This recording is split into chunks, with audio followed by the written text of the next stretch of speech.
है राजनीति के चक्कर में टूट रहा हिंदुस्तान है। राजनीति के चक्कर में टूट रहा हिंदुस्तान है। मोहम्मद और राम के चक्कर में आज कट रहा इंसान है। नमस्कार दोस्तों, मैं भोला बिहारी आप सबको सादर प्रणाम करता हूं।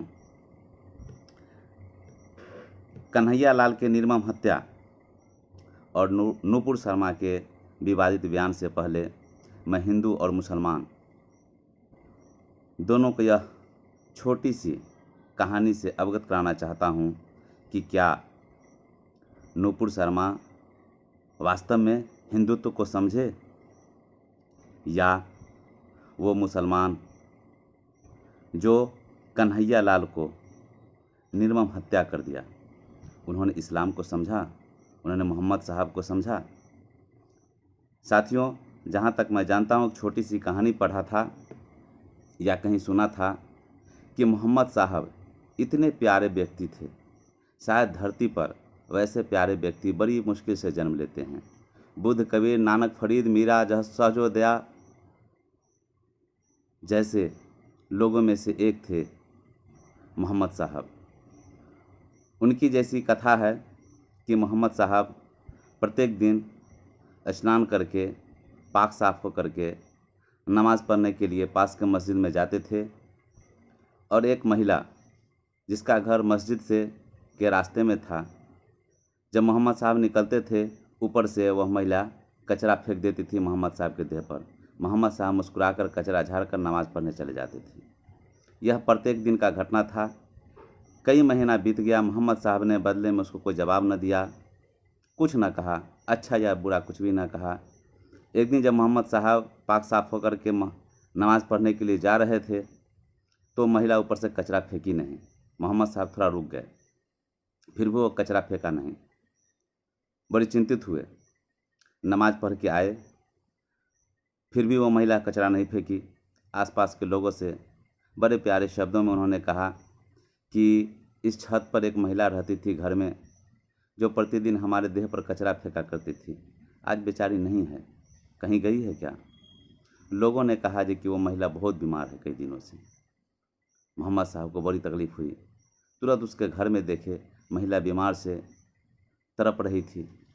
मोहम्मद साहब पास जा कर के उसको बड़े दुलार और प्यार से कहा, बहन, आज आपका स्नेह और प्यार नहीं मिला, बड़ा दुख हुआ।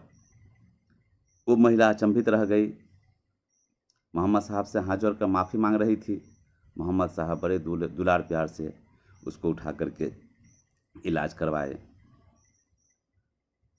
उस दिन से वह महिला जो है मोहम्मद साहब का आभारी बन गई, उनकी शिष्या बन गई। ये मोहम्मद साहब के जीवन की कथा है। और दूसरा, मैं उन हिंदुओं को कहना चाहता हूँ जिन्होंने सनातन धर्म हिंदू, जो वसुधैव कुटुंबकम का नारा लगाती है, जो अहिंसा के मार्ग सिखाती है, उस हिंदुत्व को बदनाम करने वाले चंद हिंदुओं को मैं एक छोटी सी कथा सुनाना चाहता हूँ। ऐसे तो बहुत सारे हिंदू सनातन धर्म में कथा है। एक कथा है कि एक संत नदी में स्नान कर रहे थे। जब वो नदी में स्नान करके चुल्लू में पानी लेकर के भगवान भास्कर को अर्घ देने के लिए चुल्लू भर पानी उठाए तो उनके चुल्लू में एक डूबता हुआ बिच्छू आ गया और उनके हाथ में डंक मार दिया। उनके डंक से, उनके पीड़ा से उस संत के हाथ से बिच्छू फिर नदी में गिर गए। वो संत सोचे अगर इसको निकालेंगे नहीं तो यह बिच्छू मर जाएगा डूब करके। संत बार बार बिच्छू को निकाल रहे थे और जो ही हाथ में लेना चाहते थे बिच्छू डंक मारता था और संत पीड़ित हो जाते थे। ऐसा करते करते संत बेहोश हो गए, लेकिन उस बिच्छू को जान बचाना नहीं छोड़े। बाद में लोगों ने उनसे पूछा तो उन्होंने कहा कि वह तो बेचारा बिच्छू है, एक अज्ञानी जीव के रूप में उसका जन्म हुआ है, जिसको धर्म, सत्य, हिंसा, अहिंसा का कुछ पता नहीं है। फिर भी वो, उसका स्वभाव है डंक मारना, तो वो अपने स्वभाव को मात्र जानता है और डूबते हुए भी जब वह अपने स्वभाव से नहीं हट रहा है, डंक मारना नहीं छोड़ रहा है, तो मैं तो संत हूँ, मेरा तो स्वभाव है दूसरों की रक्षा करना।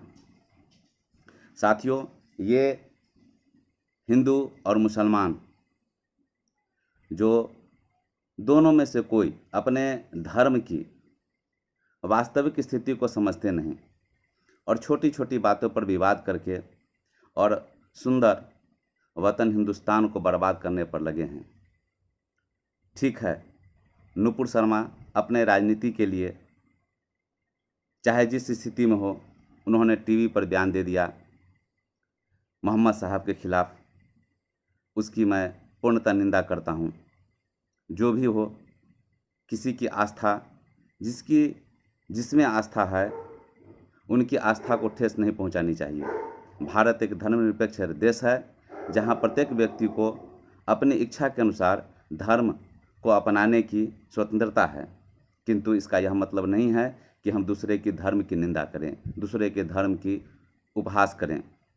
तो नुपुर शर्मा जिस अवस्था में उन्होंने ऐसा बयान दिया, वो लोगों को भावना पर ठेस पहुंचाई, उसके लिए उन्हें तत्क्षण क्षमा मांगनी चाहिए। हालांकि हम गहराई से अगर देखेंगे तो निष्पक्ष रूप से बोलें तो मोहम्मद साहब के जीवनी में भी ऐसी घटना है ना, जो नुपुर शर्मा बोले हैं। तो ऐसी घटना हिंदुओं के जीवन में, हिंदुओं के देवी देवता के जीवन में भी है।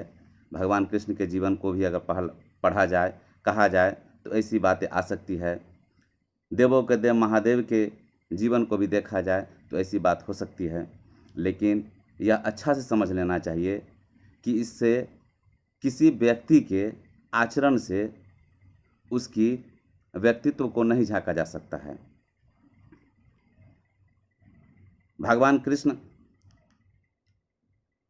बालपन में, युवावस्था में क्या किए वो अलग बात है, लेकिन कुरुक्षेत्र में उन्होंने जो गीता का पाठ आज दुनिया को दिया, उस गीता से सुंदर शब्द आज तक धरती पर किसी ने नहीं कहा। वो किसी महान व्यक्ति के द्वारा कहा जा सकता है जिन्होंने जीवन को अनुभव किया है। तो भगवान कृष्ण के किशोरावस्था के, बालपन के व्यवहार को देख करके और गीता को निकृष्ट बता देना, ये बेवकूफ़ी है। ठीक वैसे ही मोहम्मद साहब के जीवन में क्या घटना घटी, उस बात को छोड़ करके मोहम्मद साहब ने जो कहा उसकी बात को अनसुना कर देना, उसकी निंदा कर देना, यह सर्वथा अनुचित है। नुपुर शर्मा ने जो कहा वो तो गलत किया ही, लेकिन उसी मोहम्मद साहब पर कटाक्ष किया जिस मोहम्मद साहब ने अपने देह पर स्वयं कचरा फेंकने वाली को भी एक बार कड़क करके जवाब नहीं दिया। उस मोहम्मद साहब को मानने वाले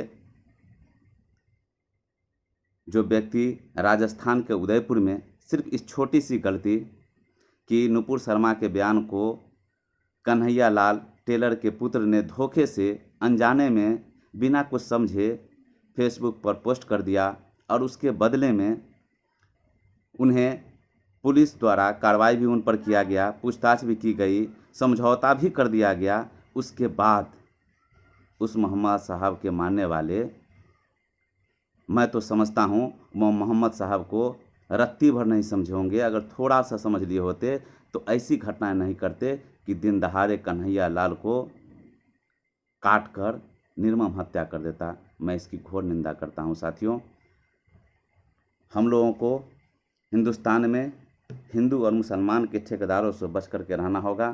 कितना हम लोग अपने आप को इतना बड़ा समझते हैं कि भगवान का फैसला स्वयं अपने हाथों से कर देते हैं। थोड़ा सा सोच लिया होता, अगर नुपुर शर्मा ने मोहम्मद साहब के विषय में अनुचित कुछ बोला तो मोहम्मद साहब और अल्लाह, उसको अल्लाह ईश्वर कोई अलग नहीं है, नाम दो हैं एक ही।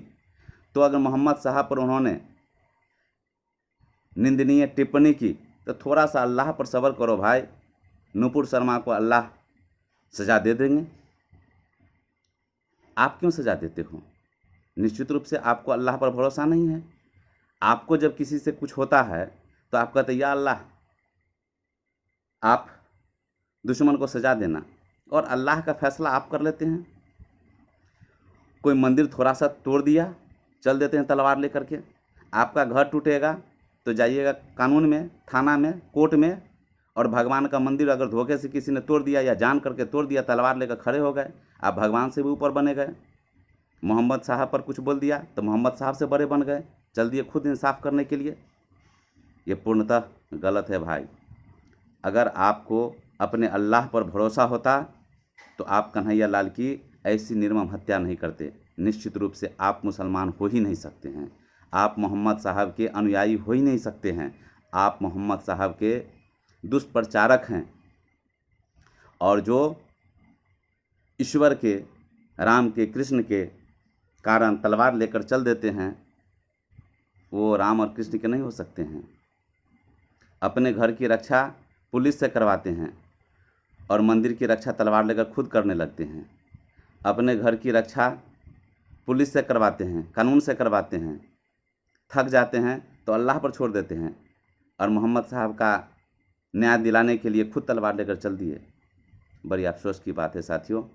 जो कुछ हो गया, इस पर भारत के हर हिंदू और मुसलमान को अफसोस करना चाहिए, और ऐसी घटना दोबारा न हो इसके लिए हमेशा सचेत रहना चाहिए। जय हिंदू, जय मुसलमान, जय हिंदुस्तान।